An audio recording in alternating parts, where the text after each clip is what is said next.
There comes a point when your strength is no longer enough. You've prayed, planned, fought, and tried to hold everything together, but the more you tighten your grip, the faster things seem to slip away. Control, once your shield begins to feel like a chain, and beneath all the noise, a quiet truth begins to whisper, you were never meant to carry this alone. At first you resist. You call it perseverance, determination, faithfulness.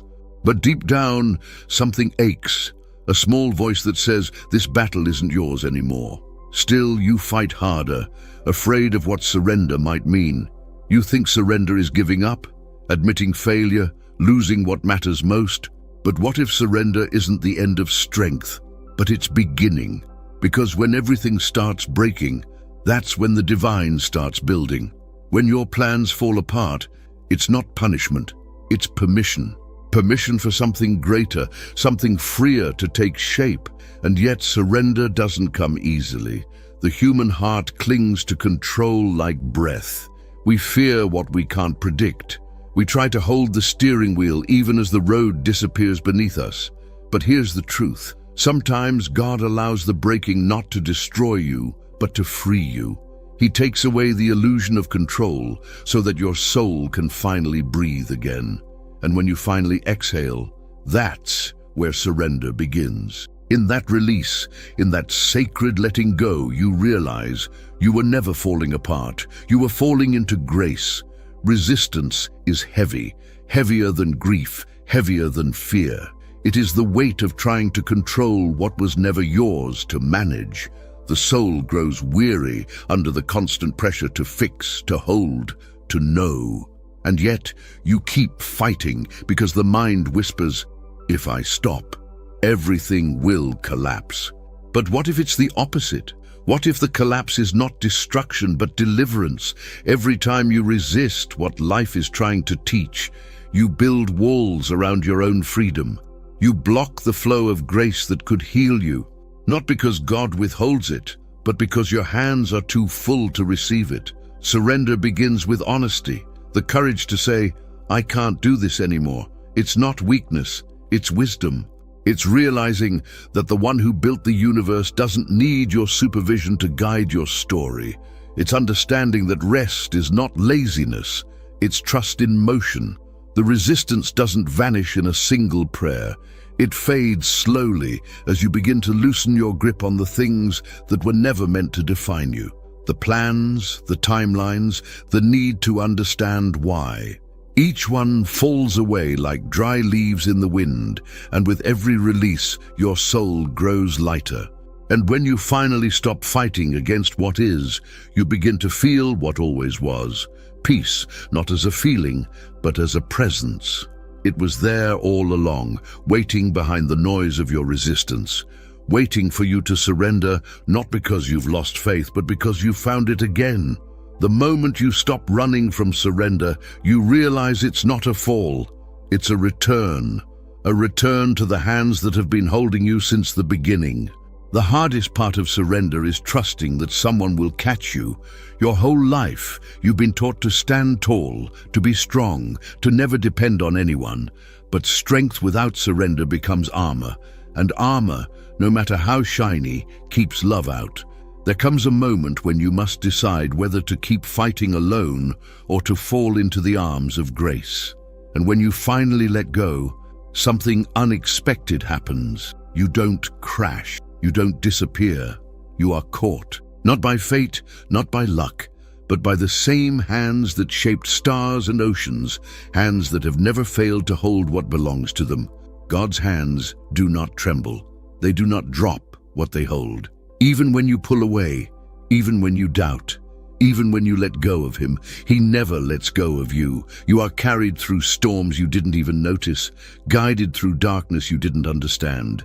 Every breath, every heartbeat is a quiet reminder you were never out of reach.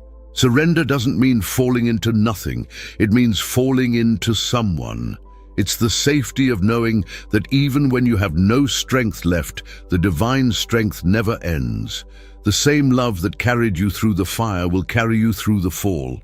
And when you finally rest in those unseen arms, something shifts. The fear that once ruled your heart begins to dissolve. You stop asking, "What if I fail?" and start whispering, "Even if I do, I'm still held." This is the mystery of surrender. You lose your grip, but you gain everything. Because the moment you stop clinging, you discover that you were never falling. You were being carried all along. The storm is not your enemy.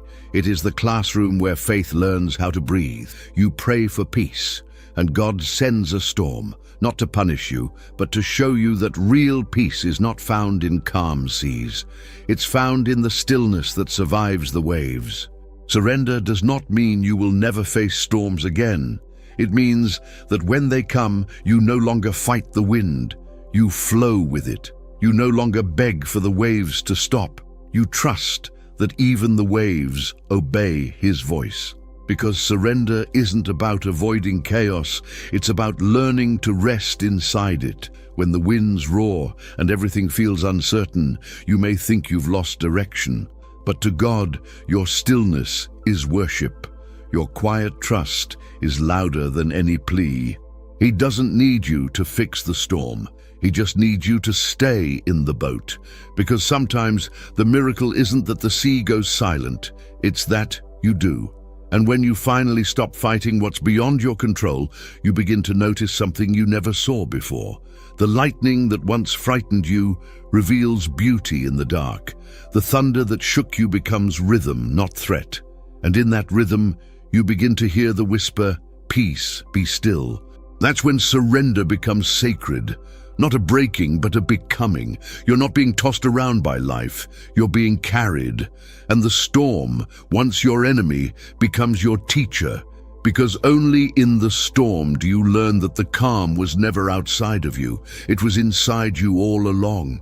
Letting go feels like loss at first. It feels like stepping off a ledge with no ground in sight. The mind screams for control, for answers, for closure. But the soul whispers, "Trust." That whisper is small, but it's stronger than the storm ever was. True strength is not holding on. It's releasing what no longer serves your becoming. It's unclenching your fists when everything in you wants to cling. It's allowing the chapter to close without resentment and walking forward even when you don't see the next page. Because the moment you let go, something sacred happens. Space is created, and in that space, the divine begins to move again. You cannot receive what's next while your hands are full of what used to be. You cannot hear the new calling while clinging to the old noise. Letting go is not losing. It's alignment. It's choosing to trust that if something leaves, it's because its season has ended. And when one door closes, it's not rejection, it's redirection. This is the paradox of surrender. The weaker you feel, the stronger you become. Because your power was never meant to come from control. It was always meant to come from faith. The one who kneels, wins. The one who releases, receives. And the one who stops striving finally finds peace. So let go, not in despair, but in devotion. Let go, not because you've lost, but because you've learned. You've learned that what is meant for you will never require you to beg, to fight endlessly, or to break yourself to keep it. What is divine will find its way back effortlessly in its own time. And when you open your hands, you realize they were never empty. They were finally ready. There is a kind of peace that cannot be taught, only lived. It arrives after the battle ends, not because the world has changed, but because you have. The storms that once terrified you no longer hold power.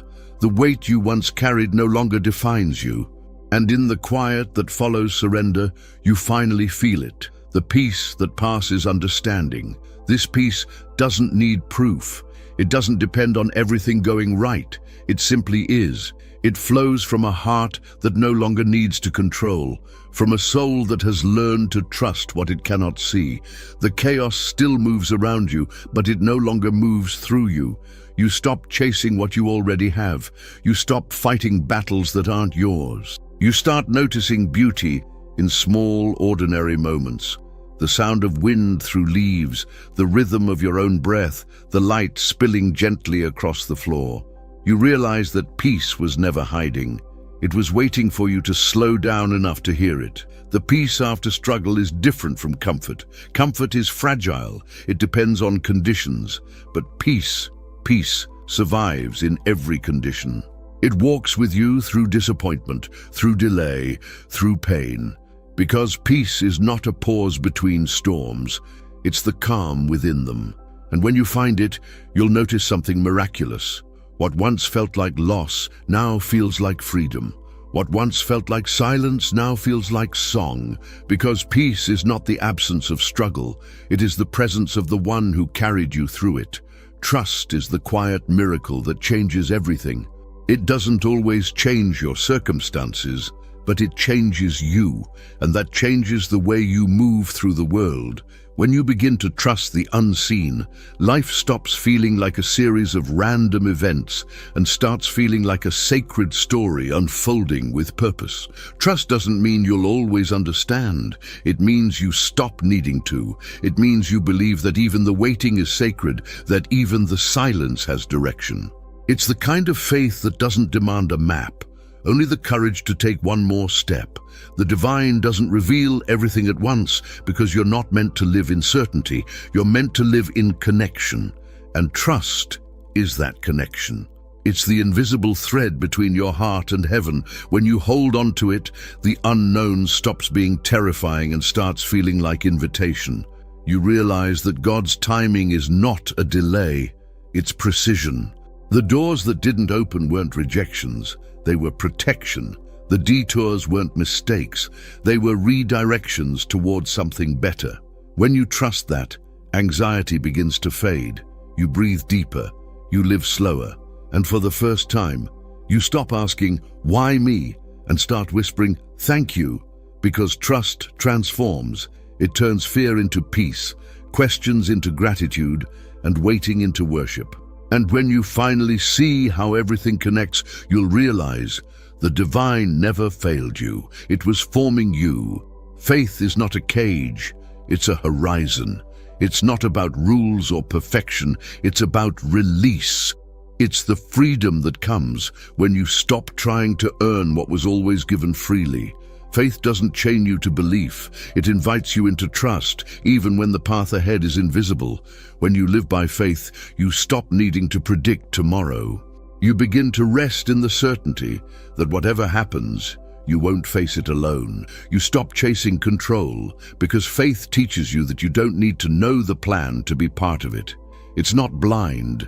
It's brave. It's the courage to move even when your sight ends, to love even when it hurts, and to hope even when the world feels dark. The freedom of faith feels like wind, unseen but undeniable. It moves through you, reshaping your fears into trust and your questions into peace. The more you lean on it, the lighter you become. You begin to laugh again, to breathe deeper, to live without the constant burden of worry. You realize that life isn't something to survive, it's something to surrender to. Faith doesn't make the road smooth, it makes you strong enough to walk it. It doesn't erase pain, it gives it purpose. And it doesn't promise answers, it offers presence. Because once you've tasted true faith, you stop looking for safety and start living for meaning. And in that freedom, you understand that surrender isn't losing.